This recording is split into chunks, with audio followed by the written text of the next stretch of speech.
అర్ధరాత్రి ఆడవాళ్ల ముచ్చట్లు. సింధూరపల్లి అనే గ్రామంలో వసుంధర, అనన్య అనే అత్తాకోడళ్లు ఉంటారు.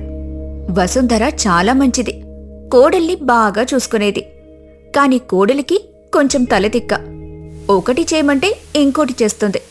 దాంతో విసుగెత్తిన వసుంధర కోడల్ని అప్పుడప్పుడు తిడుతూ ఉంటుంది. అలా తిట్టిన ప్రతిసారి తను పుట్టింటికి వెళ్తుంది.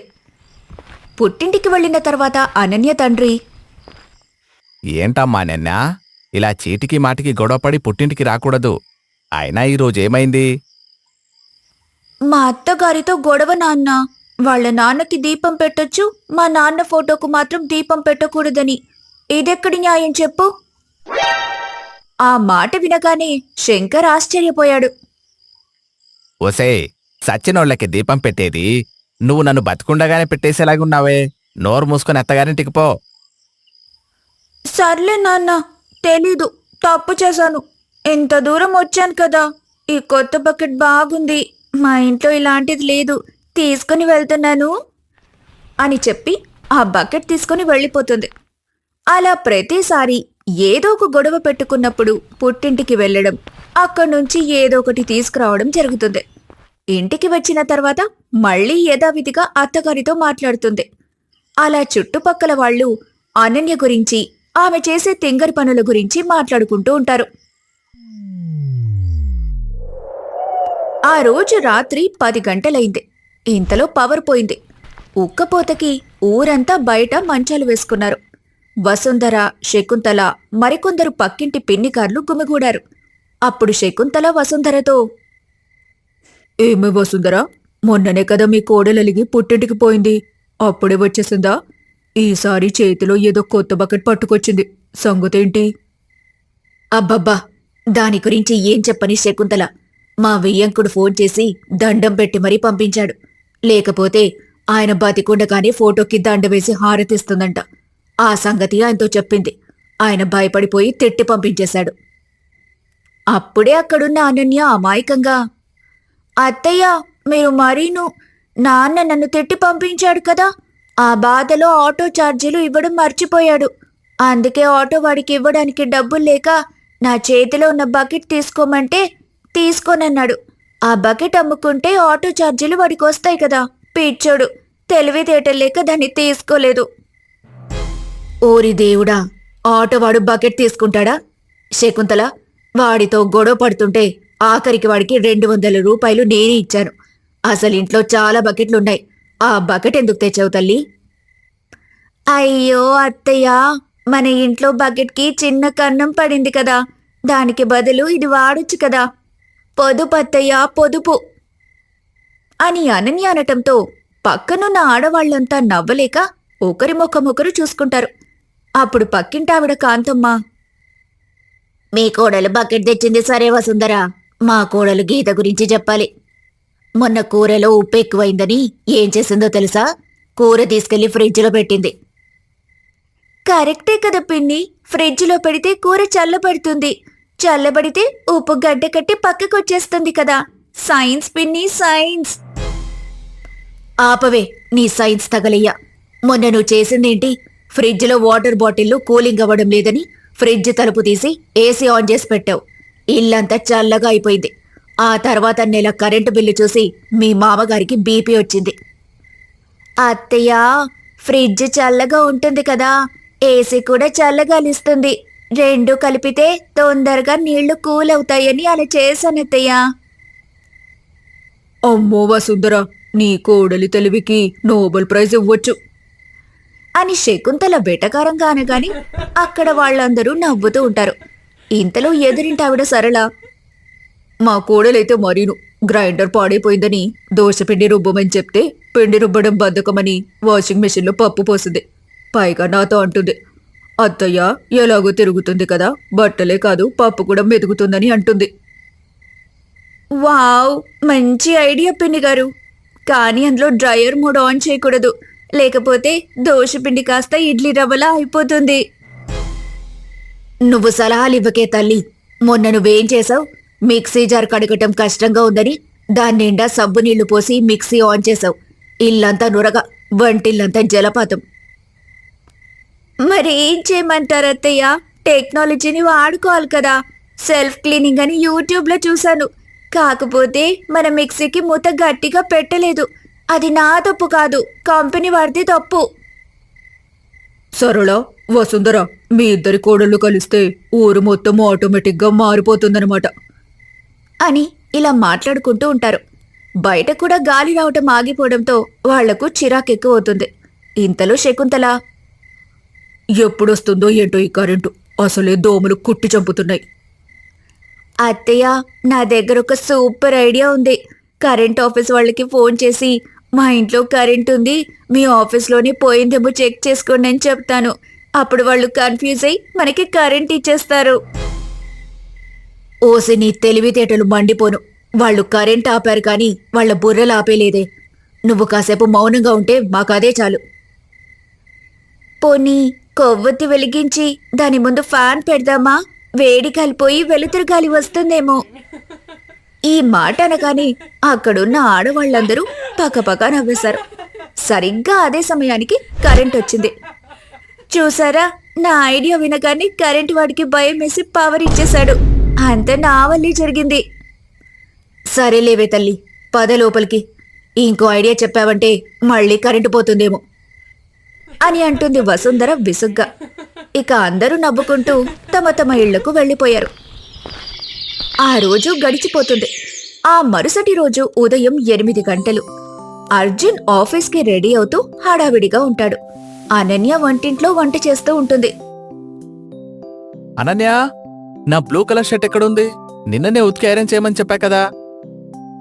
వంటింట్లో నుంచి చేతిలో గరిట పట్టుకొని వస్తుంటుంది అనన్య. అయన్ చేశాను కానీ అది ఇప్పుడు మీరు వేసుకోలేరండి. ఎందుకు? ఏమైంది? మళ్ళీ కాలిపోయిందా? అయ్యో లేదండి, మొన్న మీరు మావయ్య గారిద్దరూ కరెంటు బిల్ ఎక్కువగా వస్తుందని గొడవ చేశారు కదా. అందుకే కరెంట్ ఆదా చేద్దామని అయన్ బాక్స్ వాడకుండా వేడి వేడి ఇడ్లీ పాత్ర కింద షర్ట్ పెట్టి ఇస్త్రీ చేశాను. ఇడ్లీ పాత్రతో ఇస్త్రీనా? నా కర్మ. సరే, ఎక్కడుందది? అది ఇడ్లీ పాత్ర కిందే ఉంది. ఇంకా ఇడ్లీలు ఉడకలేదు కదా, అవి ఉడికాక ఆవిరొస్తుంది కదా, అప్పుడు స్టీమ్ అయ్యేలాగా బాగా వస్తుందని తీయలేదు. ఓసి నీ స్టీమ్ ఐరన్ తగలయ్యా! ఇప్పుడే కదా ఇస్త్రీ చేశానని చెప్పావు, మళ్ళీ ఏం చేయాలంటావేంటి? ఏదో అలా చెప్పానులే, వదిలేయండి. సరేలే, ఆఫీస్కి టైం అవుతుంది. నేను ఇంకో షర్ట్ వేసుకొనొస్తాను, నువ్వు కొంచెం ఆ షూ పాలిష్ చెయ్యి. అందుకు అనన్య సరే అని అంటుంది. 5 నిమిషాల తర్వాత అర్జున్ వచ్చి, షూ తుడిచావా? ఆ తుడిచానండి, షూ పాలిష్ అయిపోయిందని నా దగ్గరున్న ఫెయిర్ అండ్ లవ్లీ రాసి తుడిచేశాను. షూస్కి ఫేస్ క్రీమ్ రాసావా? నీకేమైనా పిచ్చా అనన్యా? పిచ్చి కాదండి, క్రియేటివిటీ. ఫేస్ క్రీమ్ రాస్తే ముఖం మెరిసినట్టు షూస్ కూడా తెల్లగా మెరుస్తాయని రాశాను. కాకపోతే బ్లాక్ షూస్ కదా, కొంచెం బూడిద రంగులోకి వచ్చాయి అంతే. ఇది విన్న అర్జున్కి ఏం మాట్లాడాలో తెలియక అలాగే నిలబడిపోతాడు. దాంతో కొంచెం విసుగ్గా, సరే, ఇక నీతో వాదించి లాభం లేదు కానీ లంచ్ బాక్స్ పెట్టావా? సర్దేశానుగా, కానీ ఇందాక వంట చేసేటప్పుడు సాంబార్లో ఉప్పు ఎక్కువైందండి. మళ్ళీ ఏం చేశావు? సాంబార్ తీసుకెళ్లి వాషింగ్ మిషన్లోనో ఇంకేదో చేయలేదు కదా? చీచీ, నేనంత అమాయకురాలని అనుకుంటున్నారా ఏంటి? ఉప్పు ఎక్కువైందని మీ లంచ్ బాక్స్ పక్కన ఒక స్వీట్ ప్యాకెట్ పెట్టాను. స్వీటా? ఎందుకు? లాజిక్ అండి. ఒక ముద్ద సాంబార్ అన్నం తినగానే ఉప్పుగా అనిపిస్తుంది కదా, వెంటనే ఒక ముక్క స్వీట్ తింటే ఆ ఉప్పు ఈ స్వీట్ బ్యాలెన్స్ అయిపోయి రుచి అదుర్స్ అన్నమాట. సైన్స్ అండి, అది సైన్స్. నీ సైన్స్ దెబ్బకి సైంటిస్టులు కూడా పిచ్చోళ్ళైపోతారు. సరే, నేను వెళ్తున్నా. బైక్ కేసు మర్చిపోయాను, తీసుకురా.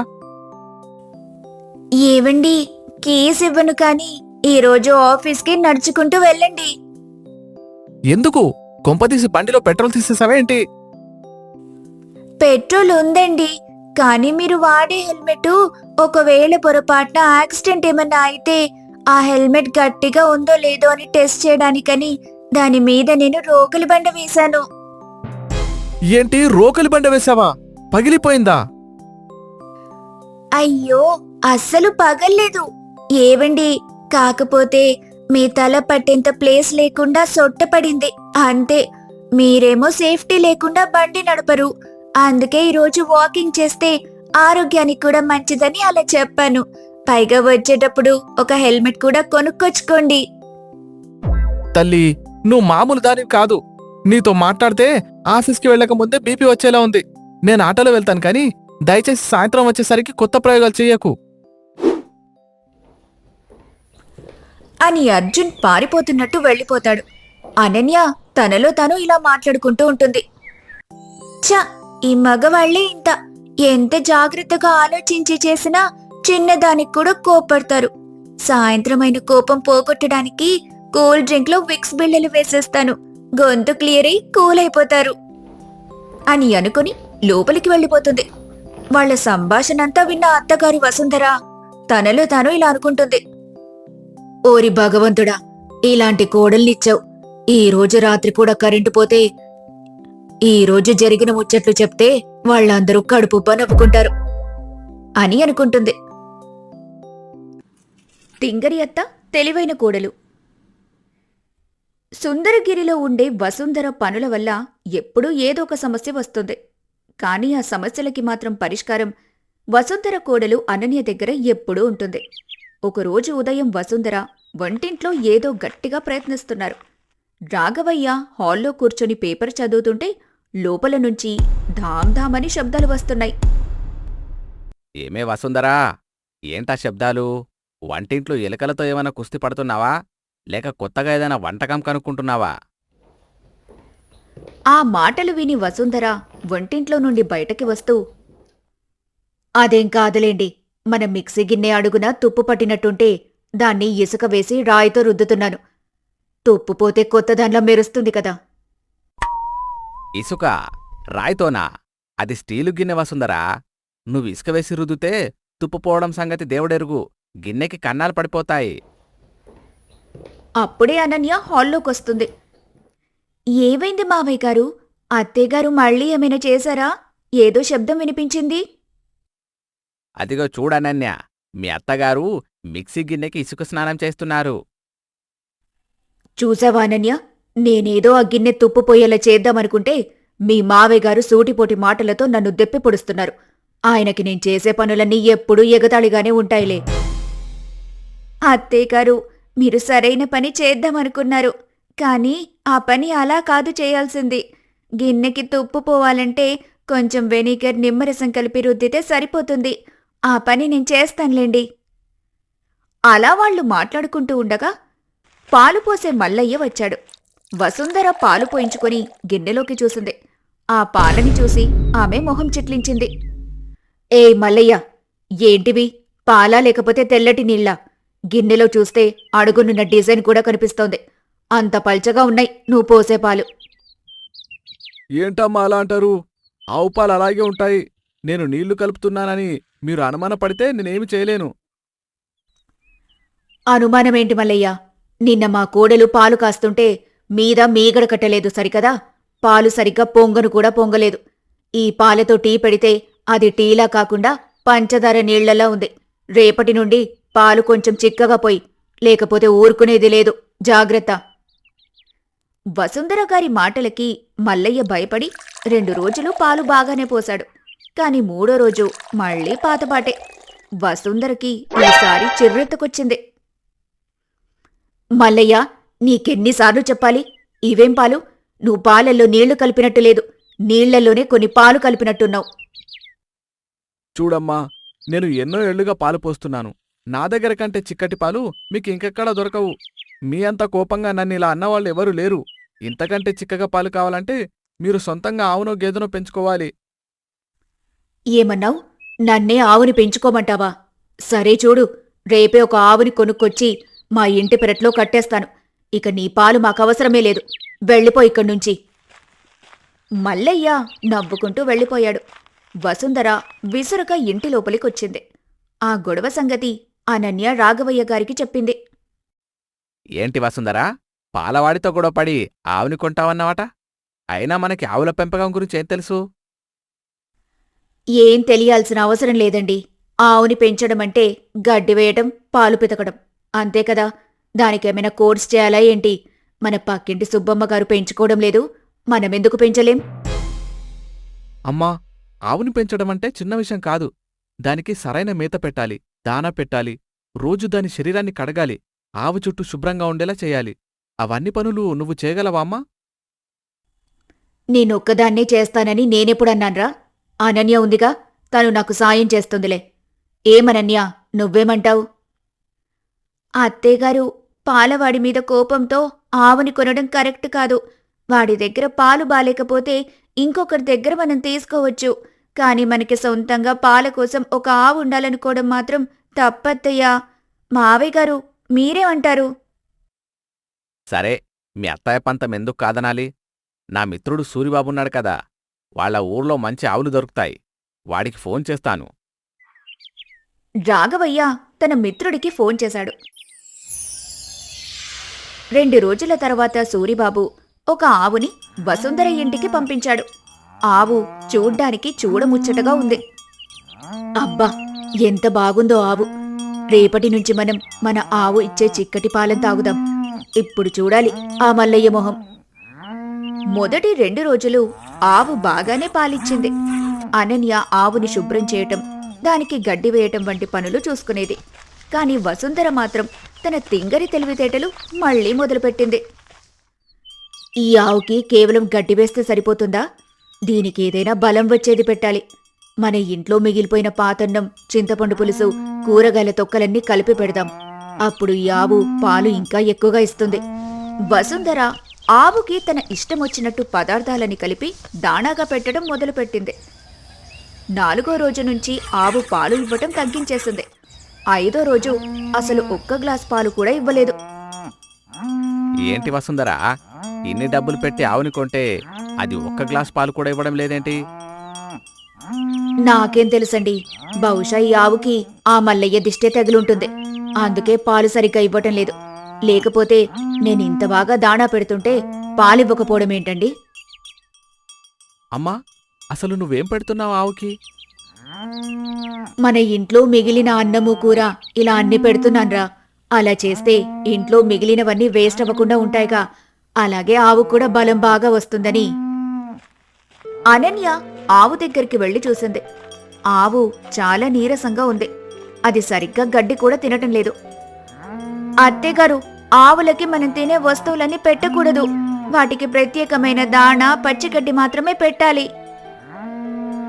అబ్బే, అవన్నీ వద్దే. ఆ సూరిబాబు మనల్ని మోసం చేశాడు. మనకి పాలివ్వని ముసలి ఆవుని అంటగట్టాడు. మనం వెంటనే దీన్ని అమ్మేసి ఇంకో ఆవుని కొందాం. ఏంటి, ఇంకో ఆవుని కొంటావా? ఉన్న ఆవుని సరిగ్గా చూసుకోలేకపోతున్నావు. ఇప్పుడు దీన్ని అమ్మేస్తే ఎవడు కొంటాడు? ఉన్న పళంగా ఇంకో ఆవుని తెస్తే అది కూడా పాలివ్వకపోతే ఏం చేస్తావు? 3వది కొంటావా? ఈ తతంగమంతా జరుగుతుంటే మల్లయ్య అటుగా వెళ్తూ ఆగిపోయాడు. ఏంటి వసుంధరమ్మ గారు, ఆవుని కొన్నారు కదా, అది పాలు బిందెలు బిందెలిస్తుందా? నన్ను వెక్కిరించారు కదా, ఇప్పుడేమైంది? ఆవుని పెంచడం అంటే ఆషామాషి వ్యవహారం అనుకున్నారా? నీకేం కావాలి మల్లయ్య? వెళ్ళిపో ఇక్కడి నుంచి. వెళ్తానులేమ్మా, కాని తెలియని పనులు చేయకూడదని పెద్దలు ఊరికే అనలేదు. పాలు పితకడం రాదు, మేపడం రాదు, ఆవుని కొన్నారు. మల్లయ్య వెక్కిరింత వసుంధరకి చాలా బాధ కలిగించింది. రాఘవయ్య గారు ఆవుని అమ్మేద్దామని గట్టిగా నిర్ణయించుకున్నారు. కాని అనన్య అడ్డుపడింది. మావయ్య గారు, ఒక్క 2 రోజులు నాకు సమయం ఇవ్వండి. ఆవు పాలివ్వకపోవడానికి కారణం అది అత్తయ్యగారు పెట్టిన ఆహారం వల్ల దాని జీర్ణక్రియ పాడైంది. నేను దీన్ని బాగు చేస్తాను. అనన్య వెంటనే పశువుల డాక్టర్ని పిలిపించింది. డాక్టర్ ఆవుని పరీక్షించి కొన్ని మందులిచ్చారు. అమ్మగారు, ఆవుకి కేవలం పచ్చిగడ్డి, ఎండుగడ్డి మరియు తౌడు కలిసిన దాన మాత్రం ఇవ్వాలి. ఇంట్లో మిగిలిపోయిన పదార్థాలు పెడితే వాటి కడుపు పాడవుతుంది. అనన్య స్వయంగా రంగంలోకి దిగింది. అత్తగారిని ఆవు దగ్గరికి రానియకుండా తనే రోజు పొద్దున్నే లేచి ఆవుకి దాణా పెట్టింది. సరైన సమయానికి గడ్డి వేసింది. ఆవుకి కావాల్సినంత నీరు పెట్టి దాన్ని ప్రేమగా నిమిరేది. 2వ రోజు సాయంత్రానికి ఆవులో మార్పు వచ్చింది. అది ఉత్సాహంగా గడ్డి తినటం మొదలుపెట్టింది. మూడో రోజు ఉదయం అనన్య పాలు పితకడానికి ప్రయత్నించింది. ఆవు శాంతంగా నిలబడింది. అనన్య పాలు పితుకుతుంటే గిన్నె నిండా చిక్కటి పాలొచ్చాయి. అత్తయ్యగారు, మావయ్య గారు, ఇటు చూడండి. గిన్నె నిండా ఉన్న తెల్లటి చిక్కటి పాలు చూసి వసుంధర ఆశ్చర్యపోయింది. అమ్మా అనన్య, ఎంత చిక్కగా ఉన్నాయో పాలు! ఇన్నాళ్ళు నేనేవేవో పెట్టి దానికి పాలు రాకుండా చేశానన్నమాట. చూశావా వసుంధరా, కోడలి తెలితేటలు? నీ టింగరితనం వల్ల పోయిన పాలు అనన్య కష్టం వల్ల మళ్ళీ వచ్చాయి. మల్లయ్య వెక్కిరిస్తే నువ్వు ఆవుని అమ్మేద్దామన్నావు, కాని అనన్య పట్టుదలతో దాన్ని బాగుచేసింది. అవునమ్మా, ఇప్పటికైనా నీ ప్రయోగాలు ఆపుతావా? మరుసటి రోజు మల్లయ్య మళ్లీ వసుంధర ఇంటి దగ్గర ఆగాడు. ఈసారి వసుంధర చిక్కటి పాలగిన్నెతో అతని దగ్గరకొచ్చింది. ఇదిగో మల్లయ్య, చూడు, గిన్నె నిండా పాలు ఎంత స్వచ్ఛంగా ఉన్నాయో. ఈ గిన్నె లోపలికి చూడు. లోపల డిజైన్ కాదు కదా, కనీసం గిన్నె పక్క కూడా కనిపించదు. మా కోడలు తెలివితేటల వల్ల ఇప్పుడు మా ఇంట్లోనే పాలగంగ ప్రవహిస్తోంది. ఇక మాకు నీ కల్తీ పాలు తాగాల్సిన అవసరం లేదులే. నీకు స్వచ్ఛమైన పాలు కావాలనంటే చెప్పు, మేమే ఇస్తాం. మల్లయ్య ఆ పాలు చూసి ఆశ్చర్యపోయి ఏం మాట్లాడాలో అర్థం కాక అక్కడి నుంచి తలదించుకుని వెళ్ళిపోయాడు. వసుంధరా, మనం ఈరోజు సాధించాం. కాని ఒకటి గుర్తుంచుకో, మనకి తెలియని పనులు చేయడం వల్ల ప్రయోజనముండదు, నష్టమే జరుగుతుంది. ఇక నుంచి నువ్వేదైనా చేయాలనుకున్నప్పుడు అనన్యని అడిగి చెయ్యి. అనన్య తెలివి వల్ల మనమిప్పుడు బతికిపోయాం, కాని నీ తింగరితనం వల్ల మన పరువు పోయేది. నిజమేనండి అనన్య, ఇక నుంచి నేను ఏ పని చేసినా ముందు నిన్నే అడుగుతాను. మన ఆవుకి దాణా పెట్టే బాధ్యత నీదే. నేను దానికి నీళ్లు మాత్రమే పెడతాను అని వసుంధర అనటంతో ఆ మాటకి అందరూ నవ్వుతారు. అలాగే అత్తయ్యగారు, మనమందరం కలిసి మన ఆవుని బాగా చూసుకుందాం. అప్పుడది బాగా పాలిస్తుంది. ఆ విధంగా అనన్య తెలివితేటల వల్ల ఆ ఇంట్లో పాల సమస్య తీరిపోవడమే కాకుండా వసుంధర తింగరితనానికి ఒక అడ్డుకట్ట పడింది. ఆ కుటుంబం ఇప్పుడు ఎంతో సంతోషంగా ఉంది. Ananya Tales